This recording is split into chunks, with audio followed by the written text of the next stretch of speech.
Hola, ¿qué tal? Bienvenidos. Qué bueno que nos acompañan en este miércoles 29 de mayo. Los saluda Karina Yapor. Vamos con los titulares.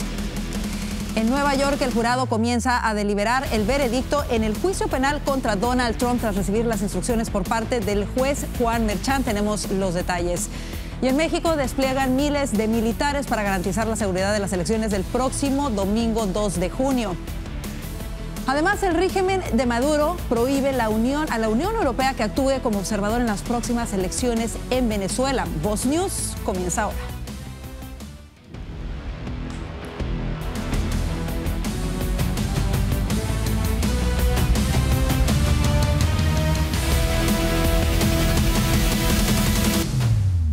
Bienvenidos, qué bueno que están con nosotros. Iniciamos con esta noticia y es que ha comenzado ya la deliberación por parte de los jurados en el caso contra el expresidente Donald Trump. La jornada de hoy dejó varios momentos clave para el juicio y podrían determinar la decisión final. Uno de ellos fue el momento de las instrucciones del juez Merchan a los jurados. Vanessa Vallejo nos tiene más detalles sobre esta jornada. Vanessa. Ha empezado finalmente la deliberación por parte de los jurados en el juicio contra el expresidente Donald Trump. Y lo que hemos visto durante todo el día en realidad son las reacciones a lo que pasó temprano en la mañana cuando el juez Merchan le dio las instrucciones finales a los jurados, que recordemos que, como hemos dicho en diferentes ocasiones, ese es uno de los momentos más importantes de un juicio, porque es el momento en el que el juez le explica a los jurados la ley y la interpretación de la ley para que ellos con esas bases puedan determinar si el acusado es culpable o no. Y lo que sucedió esta mañana es que el juez Merchan le dijo a los jurados que ellos no tenían que ponerse de acuerdo en la base de la condena.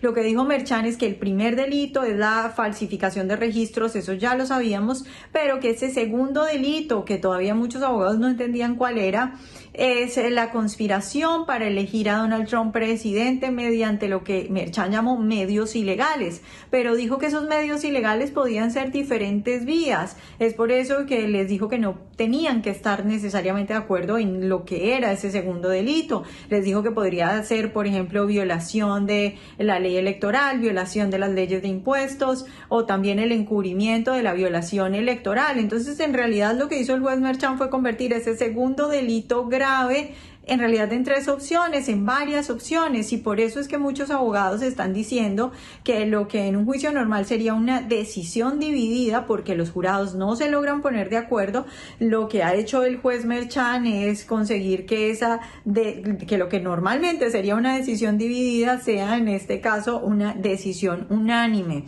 Escuchemos, por ejemplo, lo que ha dicho el abogado Andrew McCarthy, quien fue asistente jefe del fiscal general, estas declaraciones en Fox News acerca de estas instrucciones del juez Merchan. Those are the things the jury has to agree on unanimously that they were proved beyond a reasonable doubt. Here, what we're doing is taking the element that actually makes this a felony, because remember, falsification of records is normally a misdemeanor in New York. What makes it a felony is that you're concealing or committing another crime. And here the judge is telling them they don't have to agree about what the other crime is. Después de las instrucciones finales del juez, vimos al expresidente Donald Trump hablar afuera de la corte, esta vez señalando directamente a Joe Biden y a los demócratas de todo lo que le está ocurriendo y de todo lo que está ocurriendo de cara a estas elecciones. Escuchemos. Our country's going bad. And remember, and let me just leave you with this. This is all because of Joe Biden and I don't even think it's him. I don't think he's smart enough to think about it. But it's the people that surround him in the office. They're smart. They're fascists, they're communists, but they're smart. And they're ruining our country. But we're going to win this election. November 5th is going to be the most important day in the history of our country. We're going to take back our country from these fascists and these thugs that are destroying us. Lo que viene entonces son días durante los cuales veremos a los jurados deliberar acerca de este juicio histórico en contra del expresidente. Recordemos que queda a discreción del juez Merchan. Si es que Trump es hallado culpable, queda a discreción del juez enviarlo a la cárcel o simplemente darle prisión domiciliaria o incluso una multa. Pero en todo caso, Donald Trump puede apelar. No sabemos si vayamos a tener esa decisión final esta semana o si tendremos que esperar hasta la siguiente. Gracias, Vanessa, por este reporte. Estaremos, por supuesto, muy atentos a ello. Y por otra parte, la jueza federal de distrito de Florida, a cargo del caso de los documentos clasificados contra Donald Trump, denegó la solicitud de la fiscalía que buscaba imponerle una orden de silencio al expresidente. La jueza Aileen Cannon rechazó la moción del fiscal Jack Smith, que argumentaba que las afirmaciones de Trump sobre la actuación del FBI durante el allanamiento de Mar-a-Lago ponen en riesgo a los agentes del orden involucrados en la investigación y el procesamiento del caso. La jueza explicó que la solicitud de los fiscales no tenía fundamentos sólidos y carecía de cortesía profesional. Y mire, el presidente Biden está lanzando un nuevo esfuerzo para llegar a los votantes afroamericanos, ya que las encuestas muestran que el presidente está perdiendo terreno en ese electorado demócrata clave frente a Donald Trump. La campaña Biden-Harris anunció hoy un bombardeo de gastos de 8 cifras para impulsar el compromiso con organizaciones de estudiantes negros, grupos comunitarios y centros religiosos a nivel nacional y en estados en disputa, mientras el presidente busca conseguir apoyo para su reelección. Está previsto que Biden y la vicepresidenta Kamala Harris hablen esta noche en un mitin en Filadelfia en el primer evento oficial de votantes negros por Biden-Harris.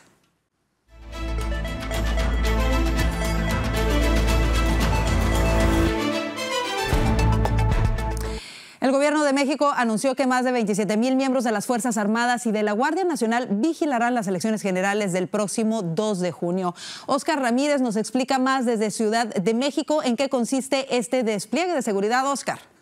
Saludos, Karina, ¿qué tal? Muy buenas tardes. Te saludo desde el Zócalo de la Ciudad de México, donde hoy es el cierre de campaña de la candidata presidencial del partido político de Morena, Claudia Sheinbaum, donde hace unos días el presidente Andrés Manuel López Obrador explicó que ha desplegado más de 27,000 militares y elementos de la Guardia Nacional efectivos para asegurar la paz en las elecciones en este domingo 2 de junio, donde históricamente tendremos la primera mujer presidente de nuestro país.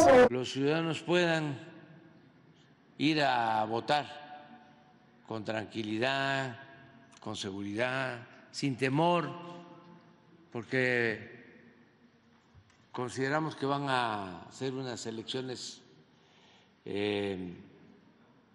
limpias, libres y sobre todo pacíficas. El secretario de Marina, Rafael Ojeda, agregó que se han asignado más de 560 efectivos para la protección de los candidatos a la presidencia, así como a la favorita Claudia Sheinbaum, la candidata por el centro derecha Xochitl Gálvez, y también al candidato por el Movimiento Ciudadano Centrista, Jorge Álvarez Maínez. Ciudadanos capitalinos dieron su opinión acerca del desplegamiento de 27,000 militares activos en el país para dar unas elecciones pacíficas este próximo 2 de junio. Pues mira, en realidad nosotros como mexicanos estamos muy contentos y muy esperanzados de que la paz vuelva a nuestro país y más con la cuarta transformación que vamos por el segundo piso. Las medidas que se tomen para garantizar la seguridad de los ciudadanos son importantes. Karina, cabe recalcar que en los primeros 4 años de la administración de Andrés Manuel López Obrador se registraron más de 160,000 asesinatos. Gracias, Óscar, por este reporte. Y bueno, continuamos con los perfiles de los candidatos a la presidencia de México. Xochitl Gálvez es la candidata de la coalición Fuerza y Corazón por México. Aquí una pequeña reseña sobre ella. La senadora Xochitl Gálvez es la candidata de la coalición Fuerza y Corazón por México, conformada por el Partido Acción Nacional, el PAN, el Partido Revolucionario Institucional, el PRI, y el Partido de la Revolución Democrática, PRD, para la presidencia de la República.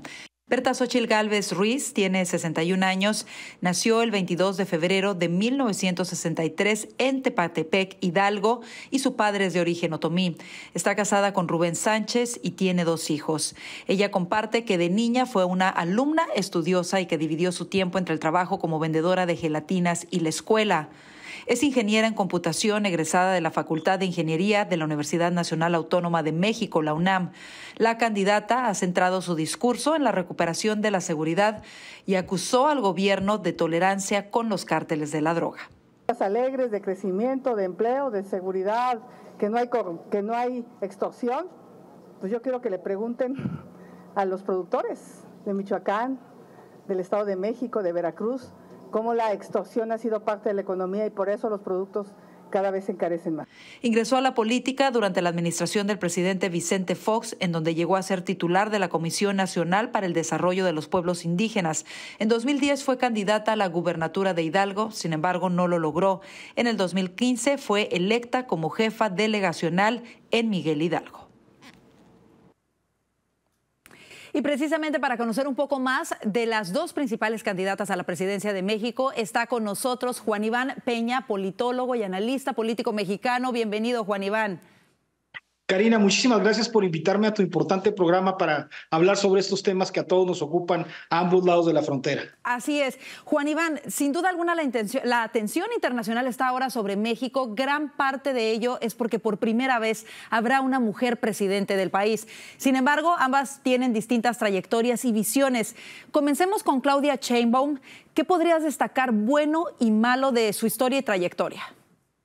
Claudia Sheinbaum es un cuadro típico de la izquierda mexicana López Obradorista, que ha venido creciendo y trabajando, digamos, a la vera de López Obrador y que es una sucesora muy natural de este modelo que en México se llama la Cuarta Transformación, que no está claramente visto de qué se trata. Claudia Sheinbaum también, hay que decirlo con preocupación, está muy adelante en las encuestas y muy probablemente vaya a ser quien gane. O sea, esto ha sido un poco la crónica de una elección anunciada. Yo diría que lo positivo de Claudia Sheinbaum es que tiene experiencia de gobierno y que va a mantener el derrotero actual de la 4T y que para la relación bilateral México-Estados Unidos, particularmente si Donald Trump es electo, pues no va a significar un cambio en la naturaleza de la relación que tuvo con López Obrador. También diría que se va a alejar de Morena como fuerza política estructural porque durante su administración en la Ciudad de México no se caracterizó por estar cerca de su partido, sino más bien por los aspectos técnicos del mismo. Entonces yo diría en resumen que Claudia Sheinbaum va a ser la sucesora, va a tener un gobierno técnico y que muy probablemente sea el último gobierno de Morena. Haré un énfasis final diciendo que se separó de la candidata de Andrés Manuel a la jefatura de gobierno, pues ella impulsaba a su jefe de policía para que fuera su sucesor y no logró imponerlo. Lo que hace desde este momento que en Morena haya una facción, digamos, que no está con Sheinbaum y que ya está dibujando la posible sucesión presidencial desde 2030.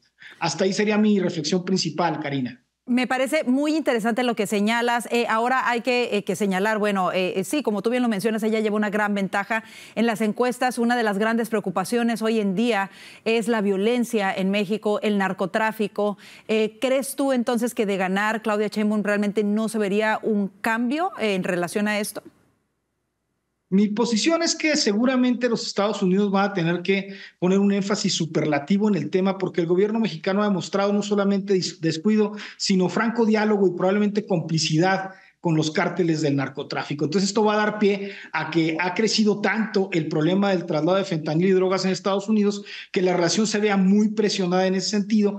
Y también señalar que va a ser una presidenta que va a tener pocos márgenes porque más o menos el 35% del territorio nacional pues está siendo prácticamente gobernado por estas entidades que cobran impuestos, imparten justicia y que son no solamente narcotráfico, sino crimen organizado que controla buena parte de la vida social de muchos entornos en México. Entonces, yo resumiría diciendo que la relación con Estados Unidos tiene que cambiar, que tiene que haber mayor presión de los norteamericanos para que eso se estabilice y que el gobierno mexicano pues tendrá que tomar medidas mucho más radicales que las que hizo durante este sexenio de abrazos y no balazos, Karina.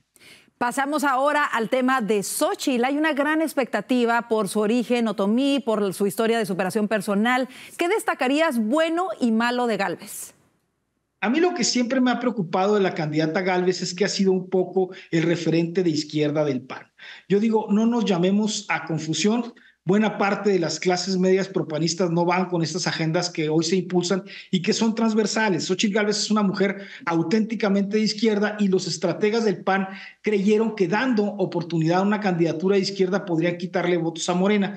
Pero esto lamentablemente no es así, Karina, porque estás hablando de 900,000 millones de pesos en el agregado y más o menos de 35 millones de votos que responden en México al modelo del voto despensa, que no son atraídos por el perfil de la candidata, sino por los aparatos políticos y organizacionales. Entonces, esta candidatura más bien de izquierda que tienen ahora el PAN y el PRI, es una candidatura que no alcanzaba a despertar la emoción de la clase media y no ha logrado consolidarse lo suficiente. Tan es así que muchos de los votos que originalmente iban para Gálvez ahora están con la tercera fuerza de Movimiento Ciudadano, porque ha mostrado pues un talante quizás declarativamente más poderoso y convocante que el de ella. Por lo tanto, yo creo que la apuesta hacia la izquierda del PAN pues fue una apuesta bastante errada. Yo creo que el resultado... Hoy veía un resumen de todas las encuestas, analizaba datos duros que tenemos en todos lados y pues el resultado es un resultado muy complicado. Yo creo que para el PRI va a costar enormemente. Ayer la ex candidata al gobierno del estado que estaba con el PRI hace unos meses pues, se pasó al bando de Sheinbaum y vemos al PRI muy alineado con Morena. Entonces creo que el PAN se está quedando solo y no completo. De alguna manera, sería el énfasis. ¿De alguna manera crees tú que se ha abandonado, digamos, el representar los valores de la gran mayoría de los mexicanos? Que bueno, sabemos que la gran mayoría de los mexicanos son católicos, de fe católica, de fe cristiana, que tienen muy arraigados estos valores y como tú bien lo dices, vemos ahora en estas candidaturas que realmente no hay una representación al 100% de estos valores. ¿Crees que se ha abandonado esa representación y cómo crees que esto repercuta para el próximo ciclo de elecciones dentro de 6 años? Mira, yo citando a Ronald Reagan diría que los mexicanos son cristianos y trabajadores y son republicanos, pero no lo saben, pues, ¿no? Sí, yo creo que el mexicano medio no encuentra en ninguna de las candidatas y sobre todo el mexicano de la clase media una representación auténtica de sus valores, pero que en México el sistema electoral está pues tan corrompido que el dinero que se mueve desde el gobierno para el proceso electoral, no necesariamente regulado por la ley, sino a través de programas sociales, garantiza una base social complicada que lo que tiene que pasar en México es que los partidos políticos, antes en las antípodas PRI y PAN, que pelearon por años, y PRD, van a reducirse o desaparecer y deberá surgir una fuerza nueva de derecha que pueda representar con mucho más objetividad lo que nos oponemos a Morena queremos, porque si le damos más izquierda no vamos a poder resolver el problema y la crisis del país. Necesitamos medidas contundentes, necesitamos ampliar el nearshoring, necesitamos que el inglés sea una segunda lengua, necesitamos que el dinero que Estados Unidos envía vía remesas, $50,000 millones de nuestros paisanos,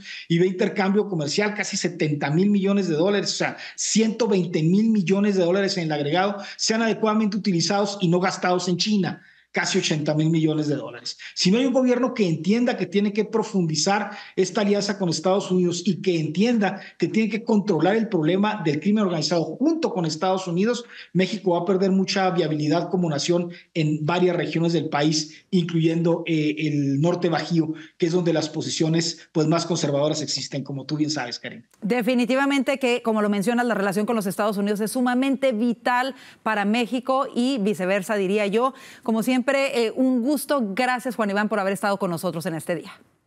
No, al contrario, un placer y gracias por la oportunidad de participar en tu programa. Gracias, Juan Iván. Y mire, a propósito de las elecciones en México, Andrés Manuel López Obrador se refirió a su gestión como presidente y cómo quiere culminar su mandato. Escuchemos parte de lo que dijo. Y quiero terminar el gobierno sin un solo acto de represión.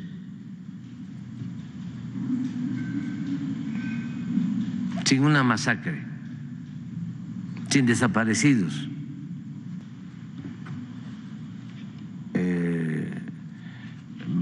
López Obrador aseguró además que su administración logró reducir el índice de pobreza en el país.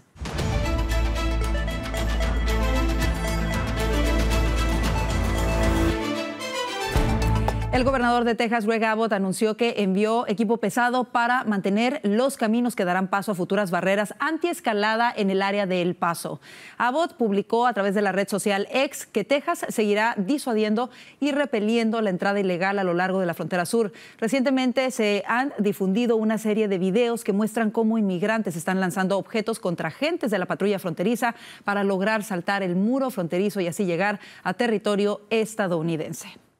Y precisamente Luisiana se suma a los estados que ya tienen una ley estatal para detener a los inmigrantes indocumentados por sus propios medios. La legislatura estatal de Luisiana aprobó ayer su proyecto de ley para actuar contra los sospechosos de ser indocumentados y solo falta la firma del gobernador Jeff Landry. La legislatura de mayoría republicana promovió este proyecto de ley para equipararse a las políticas aprobadas en Texas, Mississippi, Arkansas y Florida. El texto ya ha completado todo su recorrido en la Cámara de Representantes y el Senado y se espera que el gobernador republicano lo firme en los próximos días. La SB 388 da cobertura legal a las fuerzas policiales locales para ejercer arrestos que hasta ahora han sido competencia exclusiva de las agencias federales.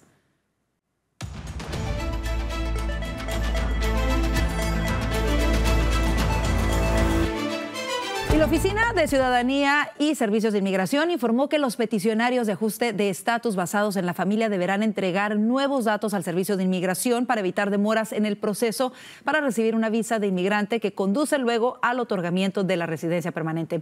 La agencia dijo que el cambio al reglamento entró en vigor el 22 de mayo de este año y afecta a las peticiones de visas de inmigrante basadas en la familia, incluyendo el formulario I-30, la petición de familiar extranjero y el formulario I-360, petición de asiático, viudo o inmigrante especial. Hacemos una breve pausa. Mientras que en Nicaragua, Daniel Ortega acusa a su hermano de traidor. En Venezuela se incrementa la tensión política por las venideras elecciones presidenciales. Esto y más al regreso. Quédese.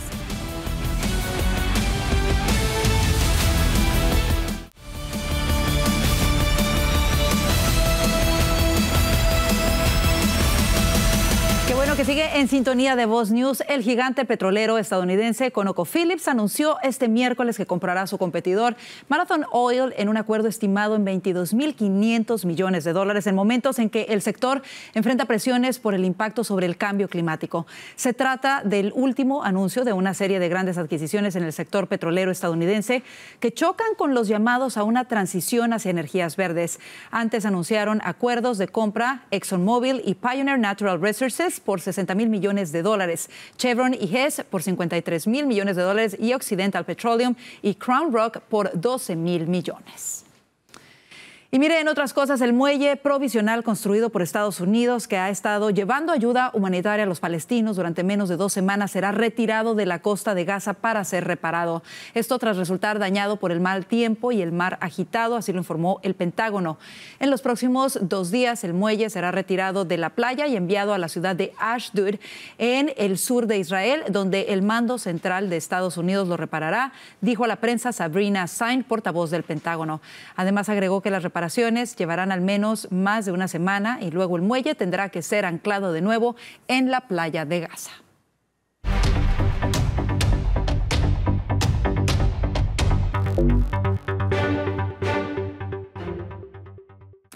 Una presunta fuga de gas dejó el martes un muerto y un desaparecido, además de 7 heridos en Ohio. Las autoridades informaron que habían registrado una explosión en un edificio de 13 pisos en Johnstown. La planta baja en la que se encuentra un banco Chase fue la más afectada por el impacto y, de hecho, la víctima mortal era un empleado de la sucursal bancaria.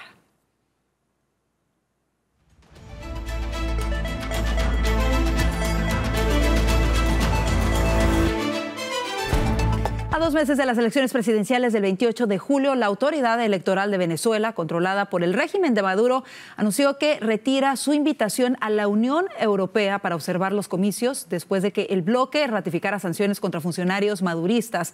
Escuchemos más en el siguiente reporte. Es un hecho público, notorio y comunicacional que el día 13 de mayo del presente año, la Unión Europea, en su posición histórica colonialista, ratificó las sanciones coercitivas, unilaterales y genocidas dictadas al digno pueblo de Venezuela. Además de la Unión Europea, Caracas invitó como observadores al Centro Carter de Estados Unidos, el bloque de los BRICS, Brasil, Rusia, India, China y Sudáfrica, la Comunidad de Estados Latinoamericanos y Caribeños CELAC, la Comunidad del Caribe CARICOM y la Unión Africana. Pero Amoroso dijo que sería inaceptable permitir la participación de Bruselas. Pues sería inmoral permitir su participación conociendo sus prácticas neocolonialistas e intervencionista contra Venezuela. La oposición denuncia que permitir la misión de observación electoral de la Unión Europea fue uno de los compromisos que el gobierno de Nicolás Maduro asumió en el Acuerdo de Barbados el año pasado. En el marco de ese acuerdo, Estados Unidos flexibilizó sus sanciones contra el petróleo, el gas y el oro de Venezuela, pero volvió a retomarlas en abril por las inhabilitaciones contra dirigentes opositores. Maduro buscará un tercer mandato que lo proyectaría a 18 años en el poder. Su mayor adversario es el diplomático Edmundo González Urrutia, designado por la principal alianza opositora en representación de la líder inhabilitada María Corina Machado. Y de Venezuela nos vamos a Haití, y es que el Consejo Presidencial de Transición de ese país nombró a Gary Conille como primer ministro, quien tendrá la misión de liderar la nación caribeña golpeada por la violencia. Así lo anunciaron miembros de la Junta. El nombramiento se produce mientras Haití aguarda desesperadamente la llegada de una fuerza internacional liderada por Kenia, que buscará retomar el control del país en manos de las poderosas y violentas pandillas que operan en la capital, Puerto Príncipe. Conille, médico de 58 años, que ya ejerció como primer ministro de Haití durante 6 meses entre 2011 y 2012, fue nombrado tras la renuncia en marzo de Ariel Henry. Y nos vamos a Nicaragua, y es que el presidente Daniel Ortega afirmó que su propio hermano y ex jefe del ejército, Humberto Ortega, quien según opositores exiliados está bajo arresto domiciliario, cometió un acto de traición a la patria al condecorar a un militar de Estados Unidos en 1992. Escuchemos parte de lo que dijo durante un discurso el martes. Esta inconcebible acción se califica como vergüenza nacional al entregar a un militar yanqui una medalla de tanta relevancia y trascendencia, y evidentemente constituye un acto de entreguismo y traición a la patria. El jefe del ejército ya tenía entregada su alma al diablo. Esta afirmación ocurre una semana después de que la policía de Nicaragua instalara una unidad médica en la casa de Humberto Ortega, crítico del gobierno, una medida interpretada como detención domiciliar por opositores en el exilio. El gobierno de Ortega ha despojado de la nacionalidad a más de 300 opositores y críticos de su gobierno que envió al exilio al acusarlos de traidores y vendepatrias.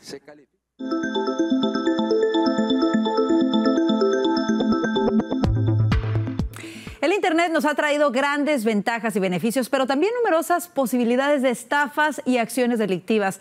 ¿Sabía usted que existe una práctica que consiste en revelar la información personal de otra persona en un espacio público en línea sin su consentimiento? Bueno, para saber sobre esto, hacemos contacto con Juan Guevara, experto en tecnología. Saludos, Juan. Y es que con la tecnología uno nunca sabe qué esperar. Pero vamos a centrarnos en esto. ¿Qué es el doxing?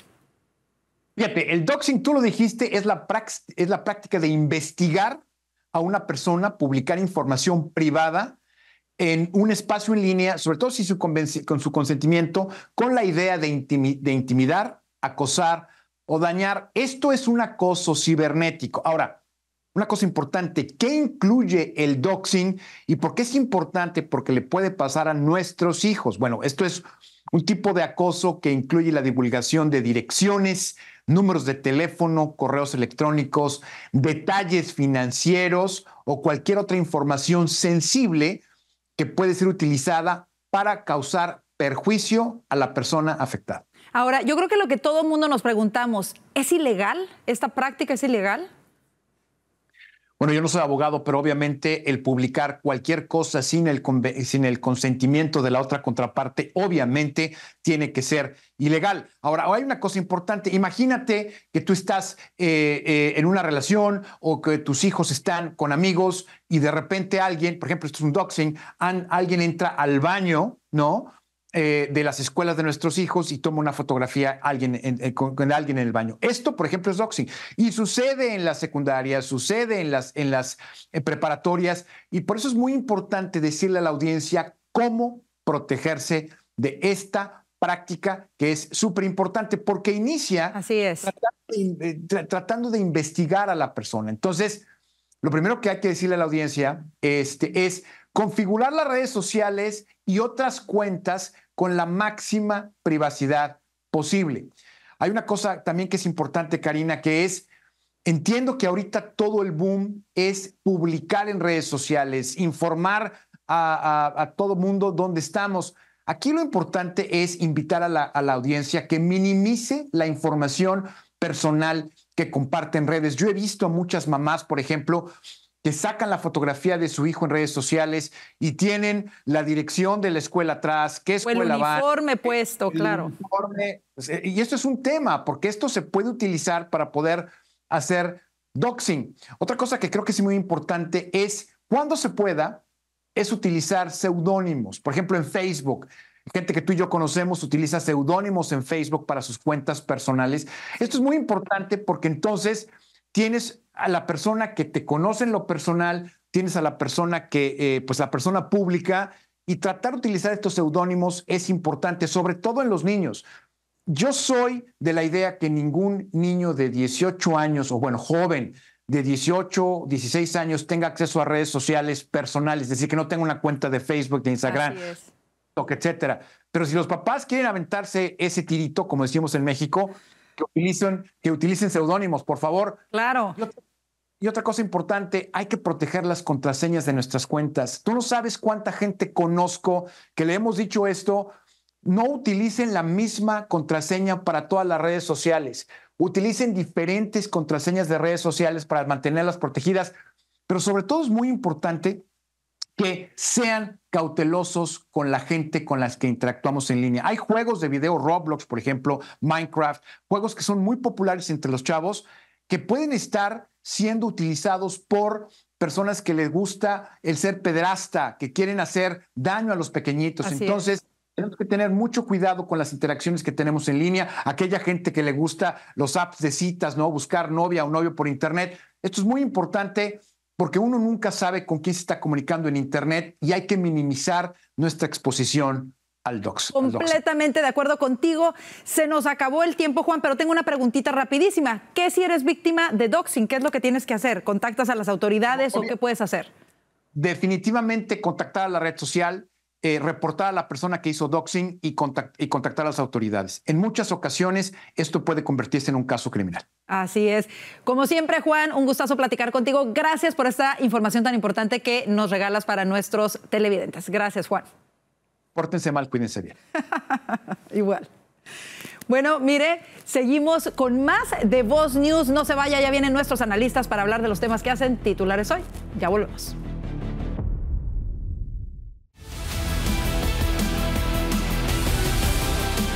Como se lo informamos desde el inicio, este día se han dado las deliberaciones en el caso contra el expresidente Donald Trump en Nueva York. Y para hablar de ello, le damos la bienvenida a nuestros analistas. El día de hoy están con nosotros Vanessa Vallejo, analista político de Voz, Alfonso Aguilar, abogado y analista político, ambos desde Washington, D.C.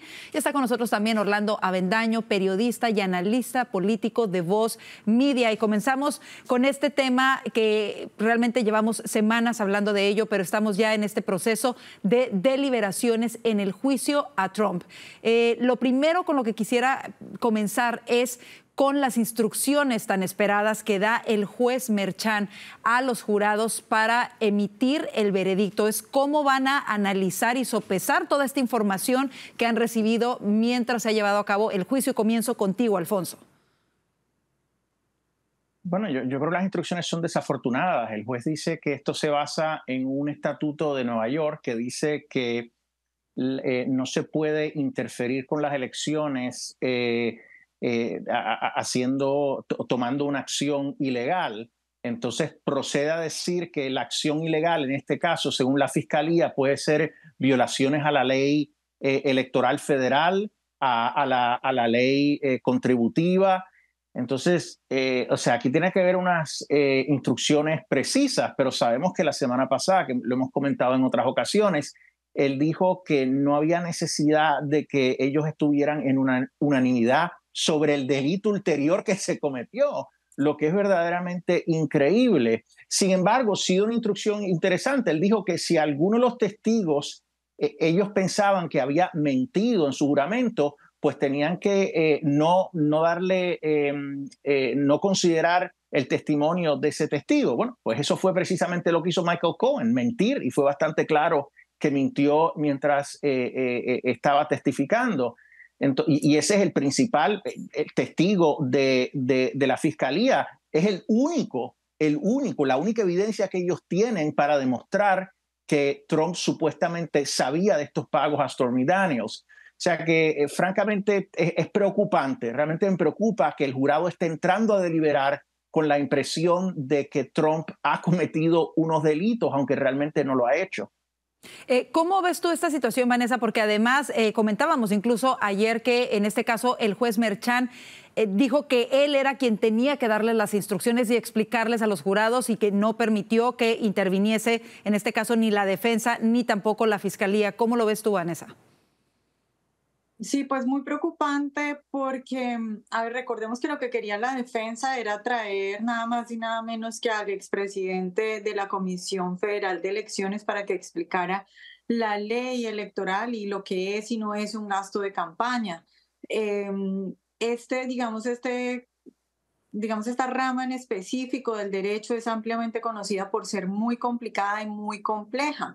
Y entonces lo que decía la defensa es, señor juez Merchan, usted no es experto en esto, por eso le pedimos que nos deje traer a un experto. Él finalmente no testificó, pero lo que sí dijo públicamente es que pagar un acuerdo de confidencialidad no es un gasto de campaña. En ese sentido, si no es un gasto de campaña, pues es que este juicio ni siquiera tendría sentido. Ahora, sobre las instrucciones que dio hoy, es que es increíble que nos quejábamos de que todavía no se sabía cuál era ese delito grave, el segundo delito y posibles delitos, que algunos de ellos incluso son delitos menores, es hacer que lo que en un juicio normal sería una decisión dividida, para el juez Merchan va a ser una decisión unánime. O sea, ni siquiera se tienen que poner de acuerdo en eso porque les amplía las tres opciones.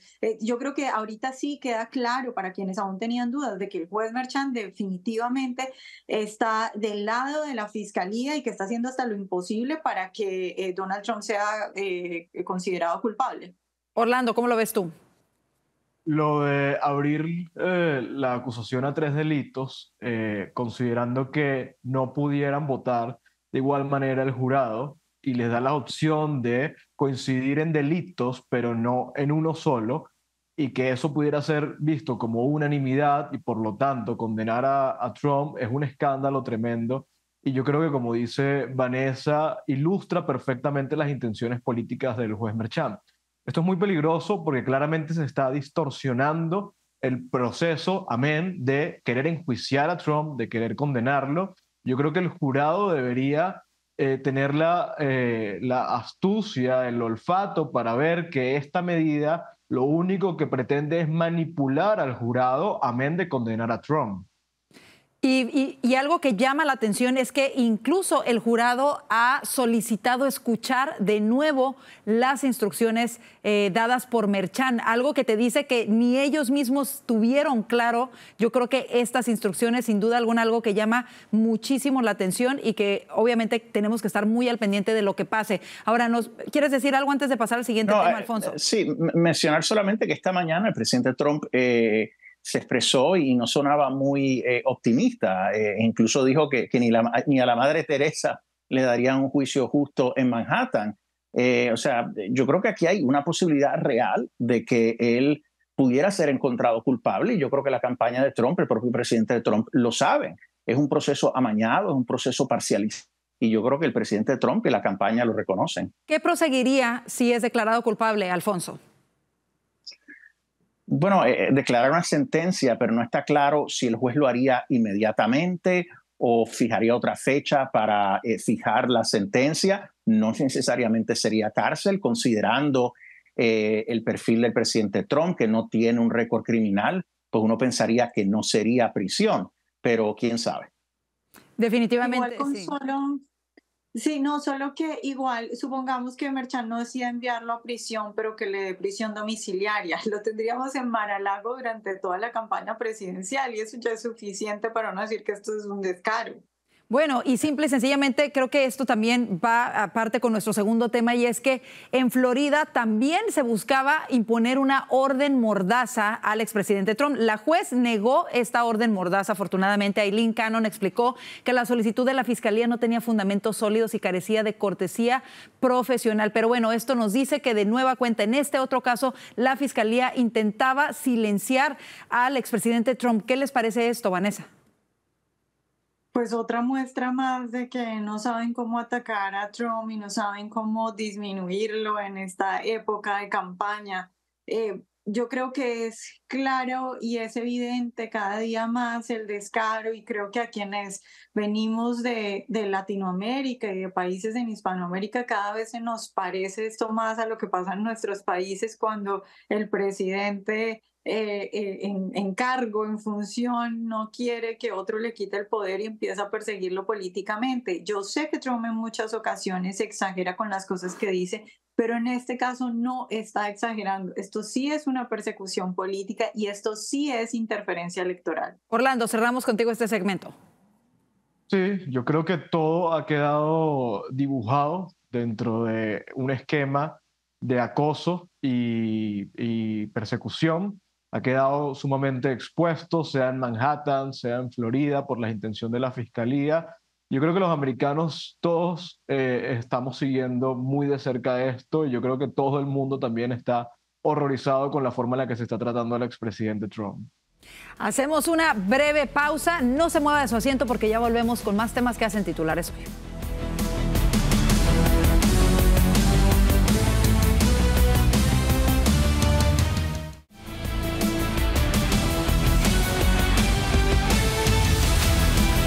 Una encuesta publicada el día de hoy de Hard Research Public Opinion Strategies NBC News indica que un 73% de los votantes creen que la nación está fuera de control y en el camino equivocado bajo el presidente Joe Biden. El número negativo más alto para cualquier presidente registrado por la encuestadora. La encuesta también destacó que Trump aventaja a Biden en 6 de los 6 estados indecisos, incluido Wisconsin, un estado donde otras encuestas mostraban que Biden aventajaba a Donald Trump. También informó que los votantes no blancos se están alejando de los demócratas, mientras que el Partido Republicano está aumentando entre el grupo demográfico. En 4 años, los votantes no blancos cambiaron unos 40 puntos a favor de los republicanos. Para hablar de este importante tema, regresamos con nuestros analistas y comienzo contigo, Orlando. ¿Crees tú que esto tiene que ver de alguna manera en lo que estamos viendo que está sucediendo en la carrera presidencial? Y lo hablábamos hace unos momentos, en estos casos, por ejemplo, en contra del expresidente Trump. Por supuesto, es que no hay forma de evitar que Trump llegue a la Casa Blanca a menos que sea utilizando la justicia, instrumentalizando la justicia, y es lo que estamos viendo en tiempo real y de la manera más obscena posible. Todos los números empiezan a favorecer, la tendencia no ha cambiado, así no empezó la carrera a finales del año pasado, a comienzos de este, pero ha habido una tendencia que lo que ha hecho es ratificarse. Trump está subiendo y Biden está bajando. Los demócratas están aterrados por esto porque además el presidente sigue manejando una campaña de una manera bastante mediocre. El país está mal, la crisis de seguridad sigue, la crisis fronteriza sigue, no hay intención de contener nada, no hay intención de resolver nada, simplemente de pasar la página o de correr la arruga, y de eso se están dando cuenta todo el país. Vanessa, ¿qué te llama la atención precisamente de esta encuesta? Bueno, yo creo que hemos hablado muchas veces de la crisis en la frontera y creo que ya se volvió como que todo el mundo tiene asociada la frontera con crisis, pero la verdad es que estamos viendo crisis simultáneas en todo. Hay crisis en la economía, hay crisis en el crimen, hay crisis en la delincuencia, en el sector de la salud, todas las adicciones, todos los homeless que vemos. Es decir, hay un montón de crisis en este país. Y por eso es que la gente dice que el país se está saliendo de control, y por eso es que a pesar de que hay mucha gente que durante mucho tiempo votó demócrata, que era un poco lo que veíamos en las declaraciones de gente que asistió al rally en el Bronx, que decían que durante mucho tiempo fueron demócratas, con una economía así, con todo lo que está pasando, que ven a diario, pues es que no se puede seguir votando por Biden. Alfonso, ¿cómo lo ves tú? Bueno, a estas alturas que el que 73% del pueblo americano piense que el país va por mal camino, que está fuera de control, es algo increíble. Son terribles noticias para Biden. Con este número, con tanta gente tan frustrada con la situación del país, no hay forma. Es prácticamente imposible que él gane la reelección. Es casi imposible. Y le queda muy poco tiempo para poder cambiar y revertir la situación en la frontera o la situación inflacionaria. O sea que prácticamente es casi imposible que él pueda salir reelecto cuando tienes tanta gente frustrada con la situación del país. Ahora, uno de los grupos demográficos que siempre los demócratas daban por sentado era precisamente el afroamericano. Ahora estamos viendo esfuerzos que no se habían visto antes por parte de la administración Biden-Harris para buscar el voto negro. ¿Demuestra esto preocupación precisamente en la campaña para mantener a esta base y de alguna manera también a los hispanos, Orlando? Sí, claro, los están perdiendo. No hablamos del Brexit, del Lexit, de cómo los hispanos, el voto negro está abandonando al Partido Demócrata. Y eso tiene que ver con algo fundamental, el maltrato que el Partido Demócrata le ha dado a las minorías. ¿Y por qué las maltrata? Porque no hay nadie más racista hoy en la izquierda que da por sentado que porque eres negro tienes que votar demócrata o porque eres hispano tienes que votar demócrata. En consecuencia, no me tengo que esforzar ni un milímetro en captar tu voto porque tú, si no votas por mí, eres un racista o eres un traidor. Yo creo que la gente ya no se deja manipular de esa manera. Ahora, esos esfuerzos que estamos viendo esta semana se dan justo apenas unos días después de lo que vimos en el Bronx con Donald Trump y el apoyo precisamente que recibió ahí de miles de personas. ¿Creen que estas acciones que han tomado en estos días para este grupo en específico sea una reacción a ello, Vanessa? Pues digamos que seguramente eso les asusta más, pero es que ya llevan varios meses y yo creo que esto es un proceso de años. Es decir, si revisamos las encuestas desde hace años, pues desde hace años me refiero al periodo de Biden fundamentalmente, han ido perdiendo el voto afrodescendiente y el voto hispano. Y yo creo que es muy difícil a estas alturas intentar recuperarlo porque, como digo, esto no se trata de que se cansaron de cómo habla Biden o de que se cansaron de cosas, digamos, superfluas, sino que es que se cansaron de lo que está pasando a diario cuando van al supermercado a hacer la compra. Y Biden no tiene cómo arreglar eso y la verdad es que no creo que sepa cómo arreglarlo o que quiera arreglarlo, porque lo que hemos visto es que no solo es que no arregla las cosas, sino que su administración parece que no quiere arreglarlas. Entonces, mientras que la economía siga igual, el crimen siga igual, la situación con los homeless y los delincuentes sigan igual, pues no va a haber un cambio en esos votantes que están mirando ahora al Partido Republicano como una opción. Alfonso, cerramos contigo. Mira, yo creo que estas coaliciones se crean en todas las campañas, ¿verdad? Era de esperarse que la anunciaran. El problema es que van a tener un trabajo muy difícil en parar esta sangría de votantes afroamericanos. Desde la presidencia de Richard Nixon, un candidato republicano no recibía más de 13% del voto afroamericano. Y lo que estamos viendo en las encuestas es que Trump está recibiendo de 15, 20 o más por ciento del voto afroamericano. Y eso obviamente hace muy difícil que Biden pueda ganar en estados claves donde el voto afroamericano, sobre todo en centros urbanos, puede ser importante. Alfonso, ¿crees que esto se debe más a que la comunidad afroamericana está dando un voto de castigo o intención de voto de castigo a la administración Biden o que simpatizan ahora más con lo que representa Donald Trump? No, yo creo que una gran frustración con Biden, con una administración, como muy bien dijo Vanessa, que parece que no le interesa los problemas del votante promedio de la comunidad afroamericana, que es básicamente el alza en los precios en el supermercado, el crimen en las ciudades y una frontera fuera de control, migrantes llegando a sus comunidades, tomando recursos limitados que ellos necesitan. Eso es lo que está llevando a que tantos digan, el Partido Demócrata nos ha tomado por sentado, no está haciendo nada por nosotros, vamos a darle una oportunidad a Donald Trump, porque al final, cuando era presidente, estábamos mejor. Alfonso Aguilar, Vanessa Vallejo, Orlando Avendaño, como siempre, un gusto escuchar sus puntos de vista sobre los temas que hacen titulares hoy. Gracias por estar con nosotros. Gracias.